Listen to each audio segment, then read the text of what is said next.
93% of your life is spent indoors, but so many of our best moments are outdoors. That's why I'm so excited to share with you Outer. Outer makes the world's most beautiful, comfortable, and durable outdoor furniture. When I moved to New York last year and got a new place, one of my priorities was finding an outdoor workspace. Outer's products have provided me with that game-changing experience. I now have outdoor furniture that's durable, that has modular designs. It has life-proof material that withstands the weather and the fluctuations that New York often brings. They have a patented built-in outer shell cover to keep your furniture dry from rain and dew. It's the "how did no one think of this before" product for me on the outdoor furniture front. I've absolutely loved it, and I know you will too. See the difference at liveouter.com/room. And now through May 1st, you'll get $300 off plus free shipping. Again, that's liveouter, outer.com/room, and get $300 off plus free shipping. Only available to our podcast listeners. You're going to absolutely love it. Interested in investing in commercial real estate, but not sure where to start? Me too.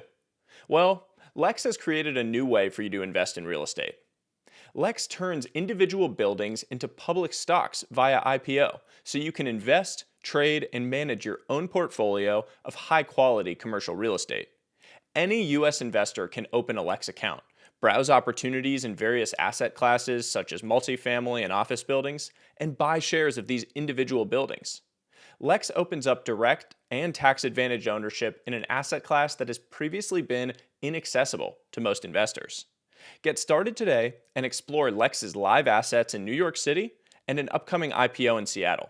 Sign up for free at lex-markets.com/room and get a $50 bonus when you deposit at least $500.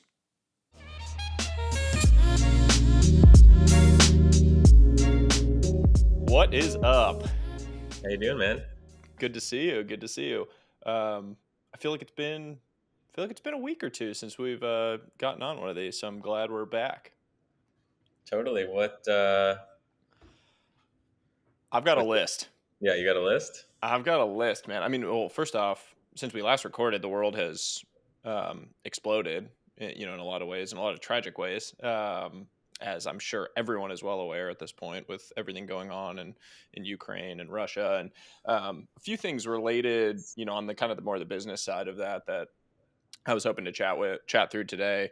But I had an interesting conversation last night that I want to start with because I just thought it was like, I don't know, it's kind of random, but it was pretty interesting. I have this close friend who he works right now at McKinsey, and he's really like an entrepreneurial guy. And he, previously founded a business. He probably wants to found another business. He's like deep down the crypto Web3 rabbit hole. And I was asking him, like, dude, why the hell are you at McKinsey? Like, what are you doing? And he was trying to explain the rationale to me of, it's like a high paying W-2 job. And it made me start thinking about, and like the analogy I gave him was, you as a person, I'm curious for your perspectives on this. It's like you as a human being, imagine yourself as like a pile of cash, like $1 million of cash. You're just a pile of cash. And it's not always that you find the like perfect thing to invest that cash in, like to invest your resources in. And so sometimes you need to find the like high yield savings account to store that cash in while you're waiting to find the big opportunity. And so I presented that to him as like, that's what you're doing. McKinsey in this case in your life right now is like the high yield savings account. Like you're getting a return on your money, you're getting your W-2 income, you're getting this like prestige. It looks great on your resume. But as soon as that thing comes along that is like a 10x like opportunity on that cash, the cash that is your life, you're going to like take it out of the high yield savings, wire it into whatever that opportunity is, and let it rip and run. And I thought it was such an interesting analogy when I put it together because I was like, it's really how I think about a lot of different opportunities in life. Like you need your kind of like storage place where you're getting yield and you're getting a baseline return so that you can wait and have the luxury of waiting for what those big opportunities are so that you're not just like constantly running between, things that you think might be runaway opportunities. What do you think? Well, I think people romanticize entrepreneurship in general. So, and I think I see a lot of people who like jump into building when they have no savings and they get into debt. And it's quite sad. Um, So I think like it's easy to knock on this like essentially McKinsey bro. But I think it makes sense as long as he's spending his nights and weekends and he's actually like building stuff, launching stuff. Nothing wrong with a high paying job. Yeah. It's sort of like find your version of that high yield savings account. I mean, it's like it's great. It's a great insulation sometimes in life, and you can park your cash like you as an asset there while you wait for what that thing is that grabs your curiosity and gets you so excited to jump into the next thing. It was just something I was thinking about, like in real time last night when I talked to him. So I wanted to bat it around. But Wait, let's on jump that, into the list. Yeah, on yeah. that, it reminded me of like this concept of mailbox money. You know that concept? Mm. It's like making money that, basically pays your bills, your like lifestyle. And if you can do that automatically, like it comes in the mail. And I actually set up this affiliate campaign that would provide me, a few $1,000s every month. And it's been going live for years. And it's actually the thing, the high yield savings account, basically, that allowed me to actually go and build a lot of the products I wanted to go build. So Yeah, there's, mailbox money is a cool concept. I've talked about that with Nadama Kong Su, who we have coming on the show soon. Actually, he talks about it a lot in the context of athletes and how mailbox money is so important because they're making this like super high salary, but it really only lasts for a few years. And so, deploying that salary into things that generate mailbox money for the rest of your life is a really good insulation from potential future disruption. I completely agree. It's like yeah. it gives you the flexibility to go pursue those high upside opportunities because you're not worried about the downside. Yeah, so there's one way to do it is get a job at McKinsey, high yield savings account. Other way to do it is build some sort of passive income or mostly passive income product that just pays you. Yeah.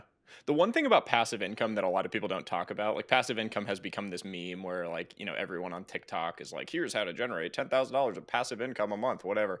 The thing about passive income that I've found is like it's never quite as passive as you think.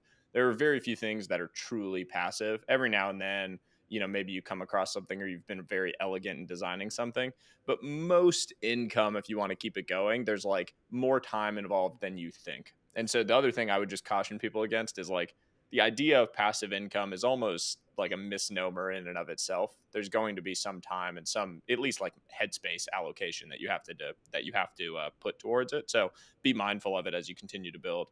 But Totally. dude, we don't have a ton of time, and we've got a great guest joining us for part of the discussion. So I want to dive into our lists. I know you've got a couple things. I've got a couple things. You want to just jump right in? Yeah, let's you lead us off. All right.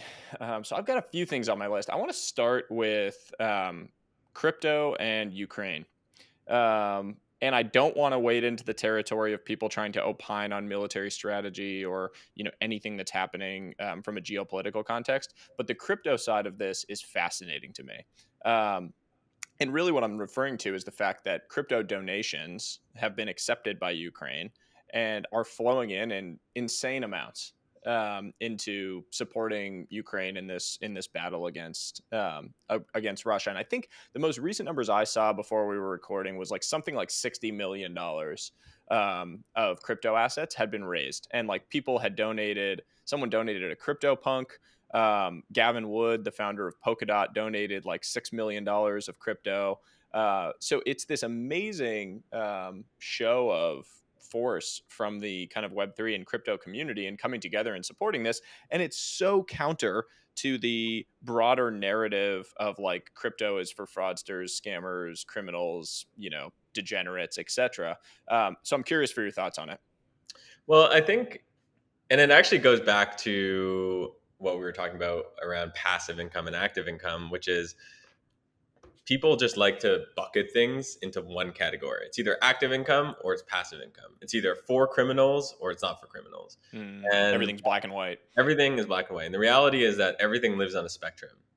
So what I think the 50 plus $1 million going to Ukraine has taught, mainstream a mainstream audience is that the spectrum is now enlarged in a lot of people's brains. Now a lot of people are like, okay, like yes, you can use crypto for bad, but you can also use crypto for good. And I think what this is actually going to do is it's going to inspire a whole set of entrepreneurs, next generation entrepreneurs, who are going to be building crypto products or crypto companies that are social cause based. So I'm pretty excited about that. Yeah, it's really interesting. It's a great point you make. I mean, some of the stuff that's happening is just pretty inspiring. Like broadly, just from the outside looking in, like, even not being someone that's super involved in the community. I mean, you had there is Polkadot founder, which I mentioned, Chain CEO, Deepak Thaplial, donated like 300K. There's this gaming company, like a Ukrainian gaming company called Holy Water, that launched an NFT gallery from all Ukrainian artists, and I think they had raised like 40K by the time that I was checking it out.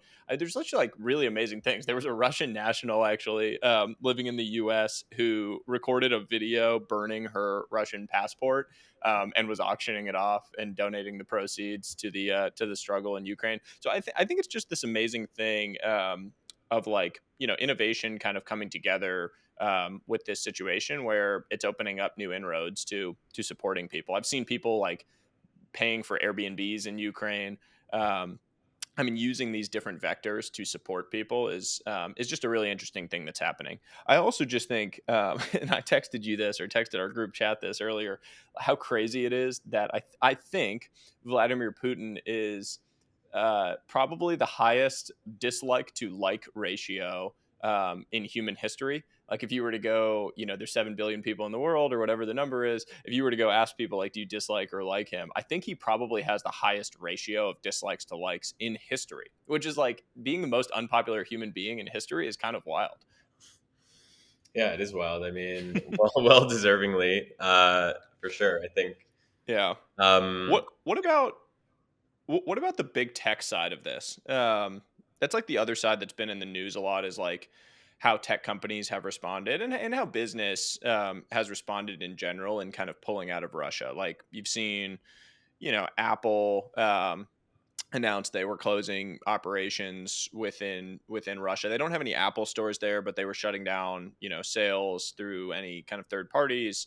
I think Google was stopping ads. Facebook actually got shut off by Russia because Russia claimed that there was misinformation on the platform, which is rich.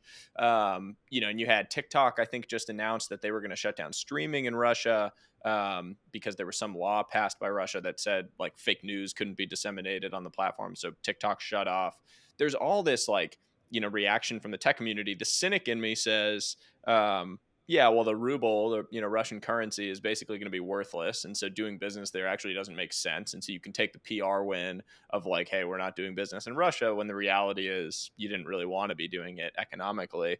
But the optimist in me says it's great that the kind of tech and business community is coming together and rallying against this, against a dictator to go do this. So what do you think? well, first of all, I saw today that um, WeWork CEO is one of the companies that I'm pulling up the quote. WeWork won't exit Russia, where Biz does quote unquote incredibly well. So you know, theme of this episode is spectrums, and I think like you're also seeing people go on the other side of the spectrum, and they're doubling down, Huh. which is I hadn't seen that, but I'm pulling it up now. That is crazy. Do you know how many I want to look up how many locations they have, because the same thing happened with McDonald's, which at least as of now, I think it has like 847 restaurants in Russia. Um, and I mean they're refusing to close them, and I think like that would be a big show, right? I think it's like one of the most popular fast food chains in Russia, but McDonald's is keeping them all open. A lot of them are company owned as well, so they actually have control over them. Pretty crazy. yeah, and it's like it is crazy. It's absolutely it's bonkers. I imagine they're going to get enough pressure from the public over the next couple of weeks if this situation continues, that it's going to be a lot more difficult for them to justify that. I mean, we work. It's like, man, what are you doing? I like with McDonald's, I'm like almost more sympathetic to it, but I still think they should shut them down and kind of continue to gather momentum around all of this. But WeWork, that's crazy. I was just pulling it up. I mean, it's wild. So what do you have on your list, dude? That was the main stuff I wanted to talk about before we have our guest in. Okay, so new NFT project. Tai Lopez launches NFT project. Did you see it? Who is Tai Lopez? Tai He's like Lopez. a motivational speaker, right? He's famous. I mean, I know he's famous, but like, Yeah, what's he famous for? you may have just seen Tai Lopez because he used to like he basically had these ads on YouTube where he would be like, "This is my garage, and this is my Ferrari, and this is my house, and like let me show you how like you can have this." And Okay. he would sell stuff, courses Okay. like that. Okay. Now, fast forward to today, is I think he runs a company that goes. It's like a PE firm. Basically, they go and they buy old brands like Radio Shack, etc., and they bring them online. I think he bought Pier One Imports. I think he bought like the e-commerce business of Pier One. Yes. Okay.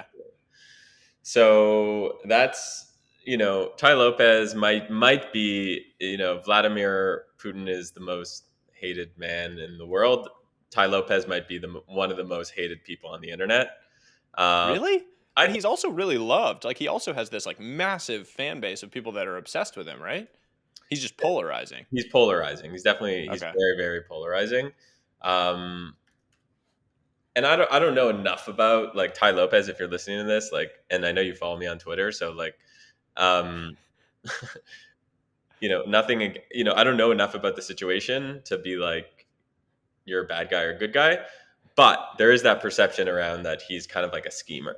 Well, that's like, dude, I mean, I don't know. I have a pushback to this because I think that is a broad perception that has been created around like online courses, online sales, anyone that's like marketing their skills to like teach you how to do something rather than doing it. There's like this broad based perception against it, right? It's like Grant Cardone, Tony Robbins, Gary Vee gets shit for that kind of stuff.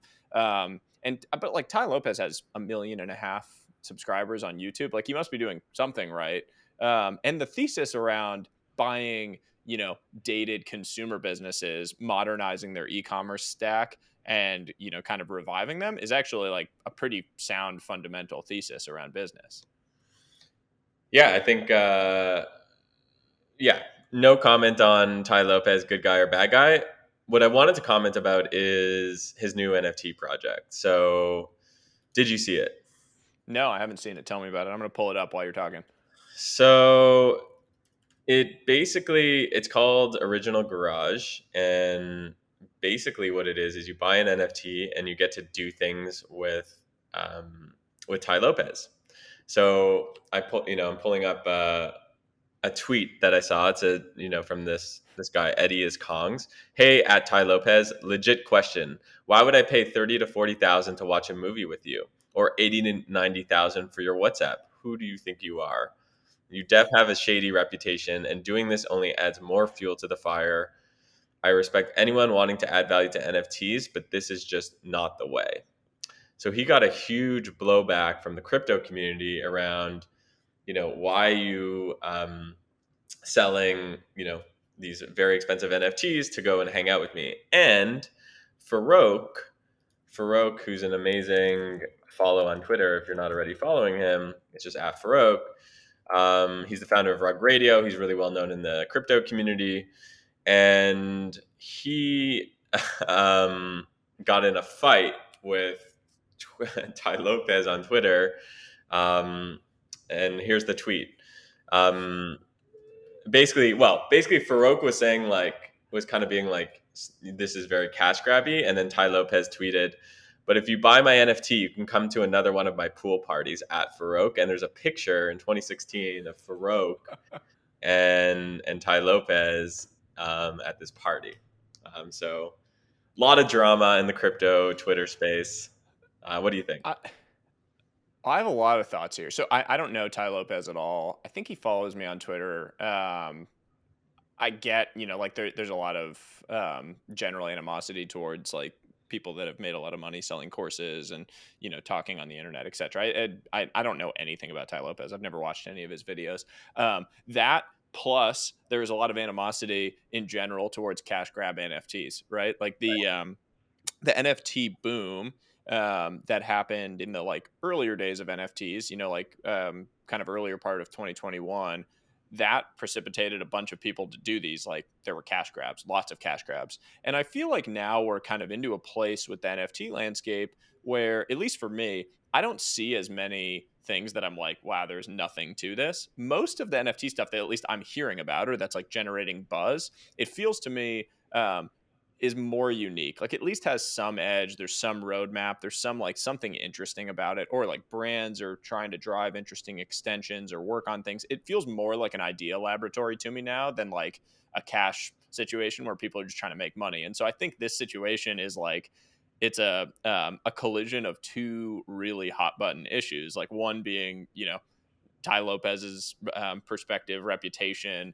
around like how he's made money and what he's done, which already people have animosity towards, as you pointed out. And then the other being, NFT cash grabs and people perceiving the like collision of these two things is a very, very, it's a combustible situation. And so I can see why this would be a situation that would have that. And I'm like, I'm looking at um, some of the kind of tweets that have come out against it. Like there's Ox Beans. I don't know if you follow him, 0x_beans. He said like he pulled up the code base from it. He said, hilarious. The Tai Lopez NFT immediately siphons out the funds into their team's wallet when you mint, just so they can scam your ETH just a little bit faster. So it seems pretty clear that there was like a lot of pushback and blowback within the NFT and crypto community broadly towards this. And I think, look, sorry, my final thought on this is it behooves the crypto and Web3 community, the like real believers who are going to be here for the next 10, 20, whatever years, to police this kind of stuff internally. If they perceive there to be, rug pulls, scams, any bad behavior, because anything that you can do to weed out that behavior and police it is helpful towards building a reputation of more legitimacy around this over time. And everyone knows there's still this negative reputation around crypto Web3, as we talked about in the context of the Ukraine and Russia donations. So it's encouraging to me to see the crypto and Web3 community policing things that they perceive to be below bar. Yeah, and I'm happy you said that. I think like one of the things in this NFT collection is I think the gold pass it mints for between 80 and 100 ETH. That's which is 100 and couple hundred grand just for access to this NFT. And I think that's a lot, and that's exactly why a lot of the there is a lot of blowback from a lot of these projects because you could buy this thing for 260 grand, and then 3 months later, Tai Lopez could be off to the next shiny object. So we're seeing that a lot right now from the NFT community, which is high mint prices are a big faux pas. So interesting to see. We'll see. Who knows? Maybe Tai Lopez ends up making this like Gary V, like a V Friends, and it ends up being an amazing collection. Or maybe we come back in 12 months from now and it goes to zero. Yeah. What's your guess? Um, And you can be honest. my, I don't know. It'd be great to get Ty on the show someday and ask him these questions directly. But if we don't, that's fine. So give your honest take. I mean, if 97% of NFT projects go to zero, it's just more likely that this project goes to zero. Yeah, the base rate is pretty bad. That's true. Yeah. So, I don't even have a percent. Like I have no perspective on whether it goes to zero, whether it's valuable. But looking at it, it certainly feels sort of absurd. The flip side is like if there are people that want to hang out with him that much that they're willing to pay that much in US dollars, it's kind of the same thing. I just don't, I mean, like Warren Buffett auctions off a lunch with Warren Buffett right. every year. it gets donated. Warren Buffett does not need, a few hundred grand or whatever it costs. But I need to pull it up. I think a crypto person paid like a couple $1 million to do the lunch with him one year, and it regularly goes for like many hundreds of thousands or into the millions of dollars to have lunch with Warren Buffett. Warren Buffett, much more fucking impressive than Tai Lopez. No offense, Tai Lopez. It's Warren Buffett. Like I kind of get it, and Warren Buffett is auctioning it off. But this type of thing generally exists where people, auction off time with themselves in order to go do something. I just think it's typically someone that's like made a ton of money and they're donating the proceeds to charity versus putting it in their pocket. If I was Tai Lopez, I wouldn't have created such a big collection. I think it's like 8,600 or something like that. Hmm. And I would have just focused on like 300 people. Like his odds of success would have been way higher if he just would have taken the club CPG model, crypto Yeah. packaged goods, by our buddy Chris Cantino, which basically he minted 300 of them. He created a Telegram group. He's in there 8, 10, 12, 14 hours a day. He's like the community leader. He's doing all the right things. And now the floor price is like 1269 ETH. He's adding value. That's what I would have done if I was Tai. I just Yeah. started 300 and then added as time went on. Yeah, and if I were, I'd probably flip it and just have all proceeds donated to Ukraine at this Totally. point. Like, if he wants to have any hope of reviving this situation, I feel like that's got to be the move at this point. But yeah, I mean, the Warren Buffett thing, by the way, I just looked it up. The last one sold for $4.567 million. Justin Sun, the crypto the Tron guy, bought it for $4.6 million. Bought a lunch with him. I think he wasn't actually able to attend it in the end. There was some whole thing, but the year before that, it went for like 3.3 million. So there's definitely a massive market for the Warren Buffett charity lunch. But I don't think Tai Lopez is quite on the same level as it. And to me, it looks like a cash grab. Cool. It's like the duck test, man. If it it's like if it looks like a duck and it quacks like a duck, it's probably a duck. That's kind of how I feel about it. So I'm open to being proven wrong, but I don't think I am. Interested in investing in commercial real estate, but not sure where to start? Me too. Well, Lex has created a new way for you to invest in real estate. Lex turns individual buildings into public stocks via IPO, so you can invest, trade, and manage your own portfolio of high quality commercial real estate. Any US investor can open a Lex account, browse opportunities in various asset classes such as multifamily and office buildings, and buy shares of these individual buildings. Lex opens up direct and tax advantage ownership in an asset class that has previously been inaccessible to most investors. Get started today and explore Lex's live assets in New York City and an upcoming IPO in Seattle. Sign up for free at lex-markets.com/room and get a $50 bonus when you deposit at least $500. 93% of your life is spent indoors, but so many of our best moments are outdoors. That's why I'm so excited to share with you Outer. Outer makes the world's most beautiful, comfortable, and durable outdoor furniture. When I moved to New York last year and got a new place, one of my priorities was finding an outdoor workspace. Outer's products have provided me with that game-changing experience. I now have outdoor furniture that's durable, that has modular designs. It has life-proof material that withstands the weather and the fluctuations that New York often brings. They have a patented built-in outer shell cover to keep your furniture dry from rain and dew. It's the "how did no one think of this before" product for me on the outdoor furniture front.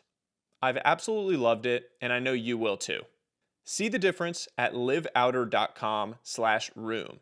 And now through May 1st, you'll get $300 off plus free shipping. Again, that's liveouter, OUTER.com/room, and get $300 off plus free shipping. Only available to our podcast listeners. You're going to absolutely love it. I think we have a guest coming up, don't we? Yeah, so we have, and we'll let him in once he gets on. but I'm super excited to have this discussion because I've been wanting, as you know, and one things that's been on my list for a while to talk about like future of work, talk about the return to the office, return to work, how different companies are managing it.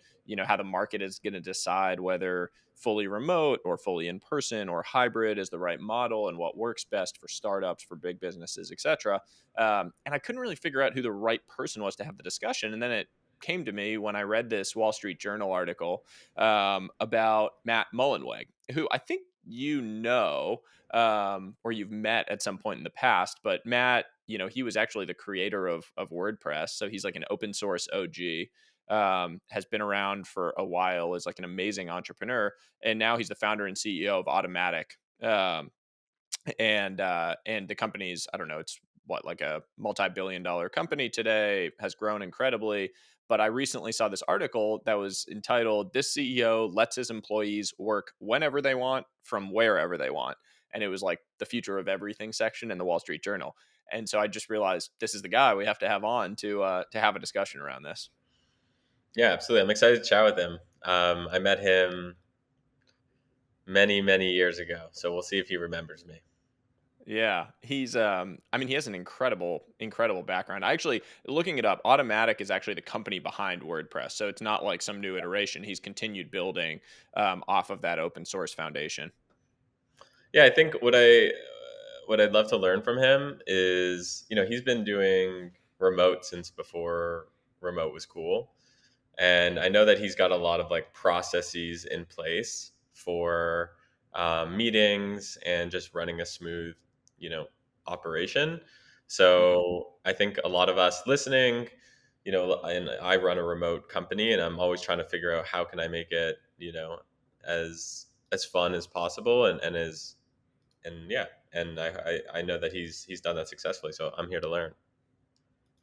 Yeah, it's such a hot button issue right now too, the return to work and how people are thinking about it. Like it definitely feels like this black and white camp of if you're not back in the office, you're dead. Like I saw Keith Raboy, the Founders Fund and amazing entrepreneur investor, tweeted out this morning, in response to a tweet saying that someone tweeted, "Startups that buck the trend and commit to in person are more likely to hire great young talent. I'm seeing talented young engineers say they are, quote, done with remote." And Keith responded, "True." Replied back to it in his typical punchy fashion that he operates on Twitter. So I thought that was an interesting backstory to it too. Yeah, amazing. First of all, Yeah. amazing response. Oh, what's up, Matt? Howdy, Hey howdy. Matt, what's Welcome. going on? I'm doing pretty well. Thank you so much for having me today. Where are you joining us from? Actually, Houston, Texas. Nice. Yeah. Nice. So you haven't hit quite the like swampy summer months yet within Houston. No, it's chilly, rainy, and cold, but I love it Oh here. man. Well, thank you so much for making a few minutes of time. I know you're busy and have a ton going on, and the world is in a lot of flux right now. So really appreciate it.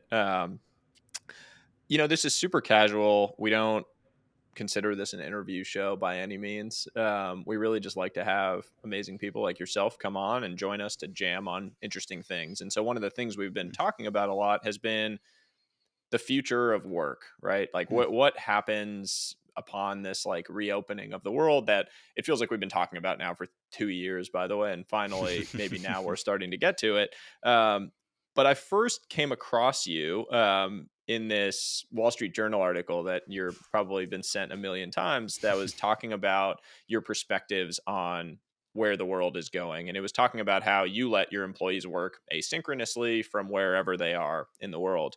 Can you just start maybe by giving us like a little bit of background on where that ethos came from? Like Greg pointed it out, you've been doing remote since way before remote was cool and in vogue. Mhm. So we'd just love to get your perspectives on like where that ethos came from and how it's kind of played through the Automatic story. Yeah, sure. So the company I'm a CEO of is called Automattic, but Automattic was born out of an open source project called WordPress that lives at wordpress.org. It's all volunteers, and like many open source projects, it was developed online from people all over the world. So myself and the co-founder had never met in person. He was in the UK. I was in Houston, Texas, where I am today. And that was actually not new for open source. If you look at the Linux kernel or Mozilla or all these sorts of things, they were typically passion or communities of passion that came together from everywhere. So although that was new for companies, and we got a lot of pushback once I started a company in 2005, 2003 when WordPress started, open source had been doing this for 15, 20 years. So it felt very natural. Yeah, it's sort of like the when people point out the like evolution of the internet and everyone talks about web 3 now, it's kind of like what's new is also old, because like the web 1 ethos of all the open source protocols that were developed Mhm. is very much the ethos of what we're talking about today. It's just there's new adaptations of it in this new world. So it feels like this is kind of the natural extension of that as you talk about it. I think so. Matt, did you ever have a stint in San Francisco? Was there ever a point where you moved the company to San Francisco? Because I do remember a presence, a big Automattic presence, like on the bay somewhere. Yeah. So for my story, I had gone to University of Houston for 2 years, and then a company called CNET paid me to drop out, move to San Francisco in 2004. So this is about a year and a half after WordPress started, but about a year before I found the company. And definitely, part of founding the company was going out there. It was amazing for me to meet people and be influenced. And like San Francisco is definitely where my tribe was. People who are passionate about building the web, passionate about technology. So I still love San Francisco. Like I think I'm the last one that like I spend time there. My mom's out there right now. Like I actually really love San Francisco. So and we at first had like a desk in our investor's office. So True Ventures had a spot on Pier 38. Instagram was upstairs. It was a fun spot. And and then later that expanded, an office next door came available. So we had it, but it was always like a lounge. Like we've never actually ever done permanent desk or places, but we did want a place for people to get together and to host community events and to do WordPress meetups. And so, like, I'm a big believer in person and physical space. A big part of Automatic culture is actually meetups where we would bring either the whole company or teams together a few times a year. But it just felt like the best, most talent in the world was not in San Francisco, regardless of all the smart people I was meeting. It felt like a very small pond to fish in. So if we were trying to compete with the Googles and Facebooks of the world, like we had to fish in the ocean, not the same pond they were fishing in. So by redefining the game, particularly in uh, hiring talent, it allowed us to flourish, even though we had much less funding and typically made a lot less money than these other companies, especially in the early days. How do you think about scaling the kind of serendipity that comes from being in a location? And I Mhm. say that in the context of San Francisco because I think part of the glory days of San Francisco, if you will, there was this amazing vibe of serendipity where Mhm. you could walk out on the street and you'd run into the person that you ended up co-founding your next business with, because there was just this like incredible entrepreneurial vibe energy. I was at Stanford, and Mhm. I was kind of at in school during those years, and even after, when I started working, going to the gym, like you just run into these amazing entrepreneurs, Yeah. investors, founders, etc. How do you do that? Like, where is the serendipity in this more remote or hybrid world? How do we find that?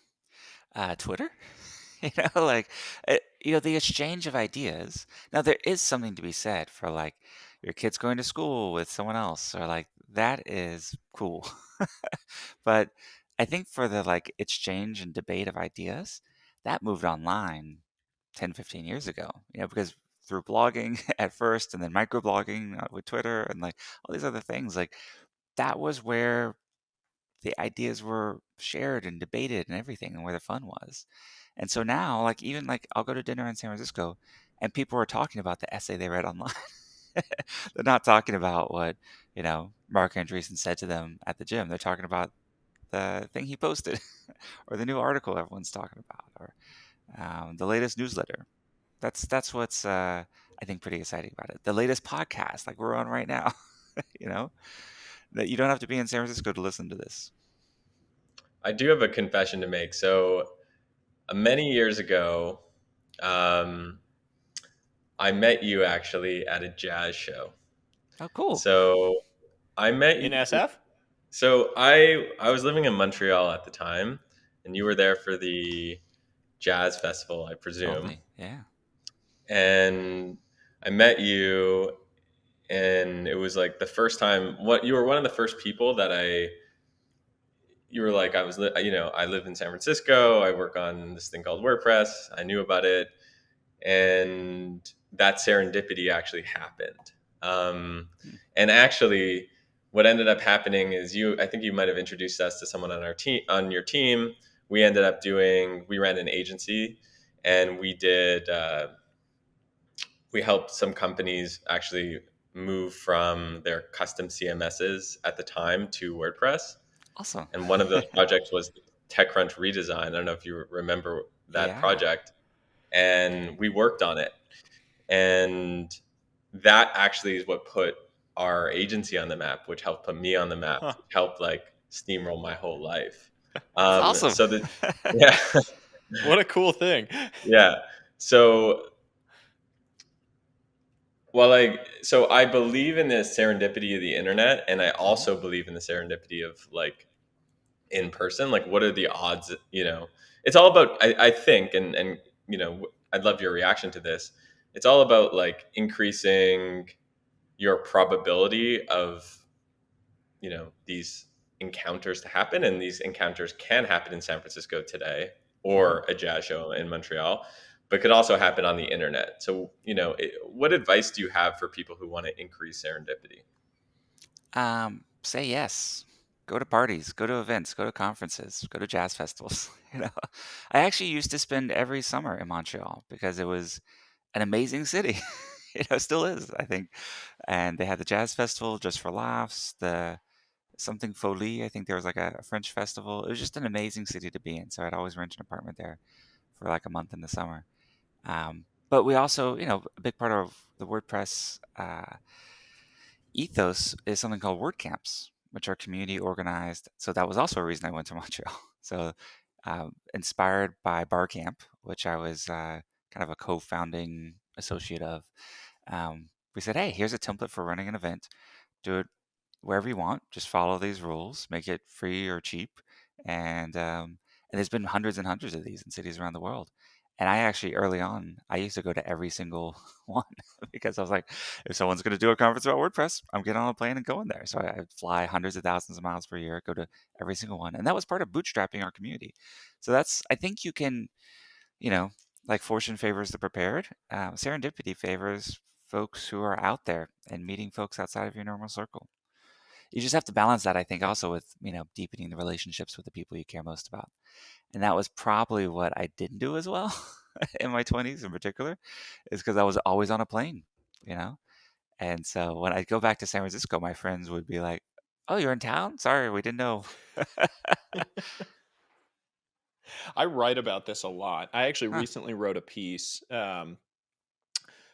about how to, I mean, I call it expanding your luck surface area, or like expanding your serendipity surface area. I love that. Like you can actually, I kind of think there's two types of luck. There's like the very pure and raw form of luck, which is things you truly cannot control. Where you're born, who you're born to, the kind of like baseline level of circumstances that you are given, which is totally out of your control. And then there's this more like amorphous, fluid, impure form of luck, which is really the result of these like thousands of daily micro actions that result in this macro thing that we call luck. And I think about it in the context of, have you ever seen Interstellar? Yeah, Have you guys seen that movie, the Matthew McConaughey movie? And so in that movie, there's this scene where they're talking about that tiny little planet that was next to the black hole, and how they're talking about the lack of life on that planet. And there was a concept that they talk about, which is basically that um, it's very low likelihood that a planet right next to a black hole can have life, and it's because the black hole sucks up all of the lucky events hmm. that could have struck the planet and been the seeds of life, like the random collisions, the chaos theory, the asteroid that has a seed of life on it, etc. The black hole just sucks all that up. And I think about that a lot in the context of my own life, because so much to me of getting lucky is just getting rid of the black holes that are in your life, like negative people or Hmm. pessimists who are around you, like all of those black holes that are kind of the anti-luck. And then also just expanding your own surface area, like opening up your aperture so that all of those lucky things can strike. And to your point, Matt, like saying yes to things, saying yes to everything in your 20s is a great way to do that. You can't get lucky watching Netflix on the couch at home. You can if you go out and you meet people, or even if you're in a Discord and you're engaging with people in good faith, you can get lucky doing that. And so it's like deliberately taking actions that expand, open the aperture, expand your serendipity surface area. Um, Feels like the path to going and kind of making your own luck, as it were. I love that. I'll have to check out that essay. And how cool that that's an essay. And I think even of people that we now think of the very top of their game, um, use online to connect with others. Like it's kind of funny. When I first moved to San Francisco, I was introduced to Mark Andreessen to invest in Automatic. But at the time, this was before he had written his amazing blog posts. He hadn't really like had his blog. And Hmm. so I viewed him totally wrongly as more like an internet 1.0 guy who was like didn't really know what was going on. But wait, I was totally wrong. Um, and later, once he started publishing, I was like, wow, this person is a genius. Like what would Andreessen Horowitz be without Mark's seminal essays and Ben's amazing books and essays? Like their writing is part of how they disrupted the VC model and became Andreessen Horowitz, which now we take for granted. Remember that they were like newcomers to the scene. It is a great point. Writing in public, sharing in public, sharing your ideas and insights is such a powerful way to go, attract growth and luck and these opportunities. Because if I'm sitting here recording this from my house in New York, in the New York area, I kind of like my reach physically is very small. It's like this room, right? But with the internet, my reach is literally global. And if I put Mhm. ideas out there, even when I started sharing on the internet, I had 0 followers and I just started sharing, and you kind of develop it consistently. It starts growing. You're like casting this net of magnets out into the world that, with your ideas, with your insights, with whatever you're sharing, that really can attract millions, billions of people at scale, who can come and find your ideas, be attracted to them, maybe be repelled by them and push the other way. But you're really casting out into the universe in a much more kind of vigorous and broad way than was ever possible in history. The best hours I have spent in my entire career are those writing and publishing. Hmm. And I'll pitch WordPress here too. Have your own site. Yeah, If it's please. if it's a Medium essay or something like that, people just remember that was on Medium. They don't remember your design, your name, your everything. So it's really nice to have a differentiated presence online. Yeah, right before this, we were talking about Keith Raboy had this tweet, or he was just talking about how, uh, what was it, Sahil? Like, Basically, someone had tweeted, that startups were starting to buck the trend, and commit to more in person, and that there were like a lot of talented young engineers who were saying they were done with remote. And Keith responded saying he thought that was true. And so Greg and I were chatting about that, kind of having a debate about it. Like, is it true that young people are going to buck the trend of remote? And why? Like, is that going to happen or not? and Mhm. and my pushback to that whole like energy is the core assumption there is that it's very, first of all, it's a very US centric point of view. Mm. So not everyone has the ability to apply for a job, move to San Francisco, go work in Miami. We have a lot of listeners in India and Nigeria and Mhm. Kenya. Um, these huge opportunities aren't just as readily available to walk into these doors and apply and start working. So I think writing is such a great way just to attract opportunity.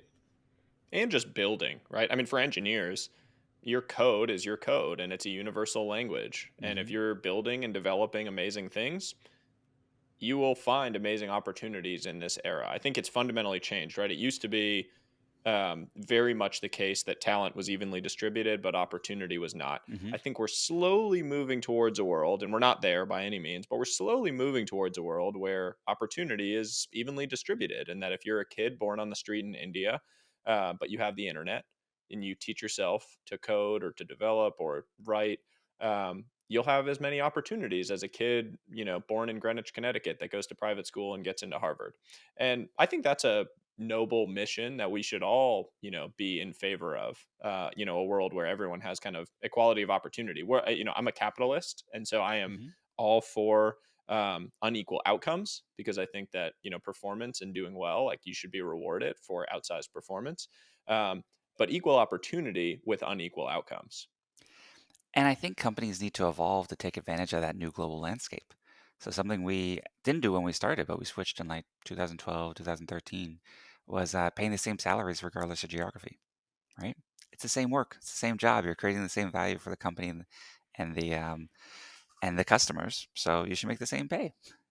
Uh, Guess what? That's an amazing innovation. Actually, I don't know if you saw this, Matt. There was an article in the Atlantic maybe like 2 3 weeks ago that was all about tech companies trying to do the, like, um, geographic discrimination on pay. Hmm. Like, someone in San Francisco would move to Nashville or move to Boise, and the companies would cut their pay. And that was like the original assumption of big tech Hmm. post, right when COVID happened.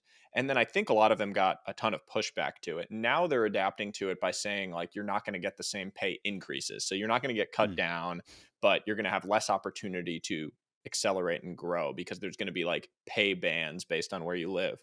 And I agree with you. I just feel like it's a very myopic view of the world and of kind of how we're developing as a society. Uh, Great. I hope they do that so we can hire more people. But also think Well, about it that if you're yeah, like, let's say you're hiring out of India as an example, if you're going to pay the global rate, you're going to get the very best people, the most connected, et cetera, in that country. Maybe if Keith's company is not, he's not going to get the best person out of those countries. yeah. And I think in the war for talent, it's not about in office is the future or distributed is the future or anything. I think it's about giving people the choice and the autonomy. So at Automatic, you can work wherever you want in the world, or you can work in San Francisco too. If you love that environment, go. Great. By all means, move to San Francisco. If you want to work from home, great. If you want to go to an office, guess what? We have a co-working stipend. We'll give you $250 per person per month to go to a WeWork or a coffee shop or wherever you want to go. So you can be around that energy. You can go to Miami and be at the same co-working space as Keith's companies if you want. Like, that's fine. So it's just about giving that choice. And that's where I think people really thrive, because some people do want to be in an office environment. Great. They can work for Automatic and be in an office environment. We allow people Yeah, in the the same cool cities to thing. pool together. So again, pre-COVID, people in the same city would often like get together once a week or something, have lunch. That's all things the company can support. It's not like some you have to choose one way or another and that you're wedded to that forever. You just have to Yeah. listen to your people. What do they want?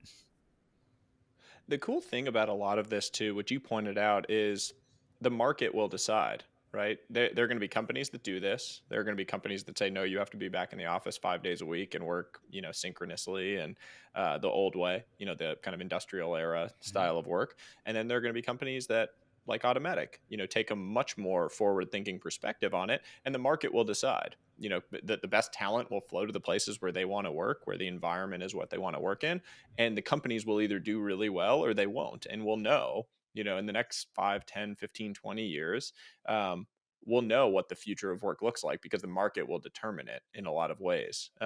Talent can vote with their feet, Mhm. as it were, which is a really cool thing, I think. By the way, we're talking about companies like they're monoliths, but it could also be within teams or divisions within a company. Hmm. We're 2,000 people now. We hired 700 last year, by the way, so you can scale this quite a bit. If a team wanted to be in person or get an office, I'm fine with that. That's an experiment we could run. Uh, and maybe it could sort out. Maybe there's already 10 people living in a city and they want to go into an office every day. Sure, they can try that. If that's what they want to do. I'm not like religious about these things. It's about getting the work done and serving customers. It's not about how we got it done. How do you think about time zones and time zone working? Hmm. A lot of people have teams where they'll have, some people in Europe, some people in East Coast, West Coast. I know some companies like Shopify will basically create teams Mhm, remote, but in certain time zones. So mhm. only EST, PST, but they don't care where you live. How do you think about time zones and synchronous versus async? I think for teams, it's good to be in a range. I'm actually okay with a range of up to 7 or 8 hours. So like Europe and US is okay because you can still overlap for an hour or two a day, and that's usually plenty. If you need a lot more, you're probably having too many meetings. But we did make the mistake and no longer put teams that are spread across, kind of like Asia Pacific, Americas, and European time zones, because that's just bad for everyone. But I think it's great for a company to have that, because by the way, that makes 24/7 coverage way easier for things like support or anything, systems or anything you need responsiveness and 24/7 coverage of, which every business at scale does for certain things. It's fantastic to be international. It's been actually, for example, we acquired a company called Tumblr that was primarily in the New York and actually Richmond region. And a big thing we've been doing is trying to increase the responsiveness of their support uh, by hiring more folks internationally. They would d- uh, develop much bigger queues on weekends and outside of the US East Coast time zones hours. And so that also meant that bad guys would start to take advantage of the Eastern hours. They knew that there would be longer response times if they did things in the middle of the night in New York. Could No, you no talk longer about true, by the way. Tumblr? Can you Yeah. talk about Tumblr for a second? I was like a Tumblr kid, so when I saw that you all bought them, I was just excited to see that you know some TLC was going to be put to that platform. So I'm just curious, is there anything you can share around why you bought Tumblr and why and maybe some plans of where you're taking it? Well, one Tumblr is really cool. It's social blogging done right. So it's got the best of a social network and the best of blogging.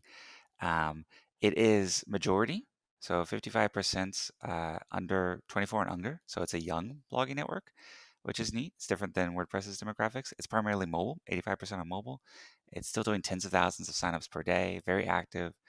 And it's actually I think the queerest social network. It's about at least a quarter LGBT plus. So it's a really fun creative space for art and artists, and we took it to turn it around. And actually, some news as of February 1st, I'm running it personally.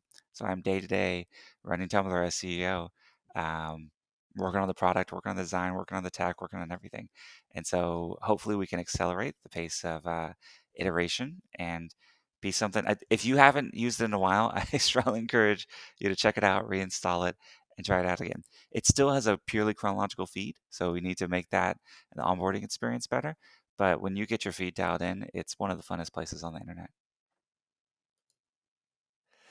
So before we let you go, Matt, I'm curious to just get your perspective. You're the CEO of a massive, multi-billion-dollar company now, which you've grown super fast from a team perspective. But you're not a loud, showy, you know, jump up on stage, pound your chest type guy. You At least haven't been from to my karaoke with me. initial. That's true. I'd love to go to karaoke with you, actually. We'll do that sometime. I will come visit Houston. We'll do that. I've actually been to a great karaoke place in Houston that I'll send Wow. you. But you don't strike me as that type.